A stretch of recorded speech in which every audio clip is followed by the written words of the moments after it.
Hi chicken lovers, ఈరోజు ఒక super tasty and healthy రెసిపీని మీ ముందుకు తీసుకొచ్చాను. సాధారణమైన చికెన్ కాదు, protein power packed chicken liver fry. స్పైసీగా జ్యూసీగా హోటల్ స్టైల్ టేస్ట్తో ఇంట్లోనే ఎలా చేసుకోవాలో ఈ షార్ట్లో చూసేద్దాం. ముందుగా ఒక ప్యాన్లో కొంచెం ఆయిల్ వేసుకుని 4 to 5 స్పూన్స్ ఆఫ్ ఆయిల్ వేసుకుంటే సరిపోతుంది. అందులో ఒక పెద్ద ఉల్లిపాయ ఇలా వీడియోలో చూపించినట్లు సన్నగా కట్ చేసేసుకుని దాన్ని కొంచెం పింకిష్ కలర్ వచ్చేంత వరకు మనం కొంచెం ఉప్పు వేసుకొని వేయించుకుంటే సరిపోతుంది.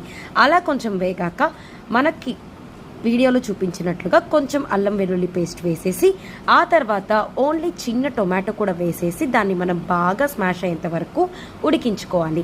తర్వాత కొంచెం కరివేపాకును కూడా ఫ్లేవర్ కోసం వేసేసి అలా ఆయిల్ బయటకు వచ్చేంత వరకు మొత్తం అల్లం పేస్ట్తో పాటు మగ్గనివ్వాలి. తర్వాత మనం ముందుగా తెచ్చిపెట్టుకున్న లివర్ని అలా చిన్న ముక్కలుగా కట్ చేసుకుని పక్కన పెట్టుకోవాలి. అవి కూడా మొత్తం స్మాష్ అయిపోయాక అందులో యాడ్ చేసేసి పసుపు, కారం, ఉప్పు మన టేస్ట్కి సరిపడా వేసుకుని కొంచెం వాటర్ వేసేసుకుని దాన్ని మూత పెట్టుకుని మగ్గించుకోవాలి. అలా మగ్గించుకునే టైంలో ఇంకొంచెం ధనియాల పొడి, కొంచెం గరం మసాలా కూడా వేసుకోండి. ఆ తర్వాత కొంచెం కొత్తిమీర కూడా యాడ్ చేసేసుకొని ఇంకా వాటర్ ఏది అక్కర్లేదండి.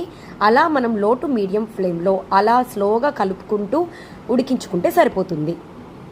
ఇలా ఈజీగా చికెన్ లివర్ ఫ్రై రెడీ అయిపోతుంది. మీకు స్పైసీ రెసిపీస్ ఇష్టమైతే ఈ వీడియోకి లైక్ చేయండి, షేర్ చేయండి.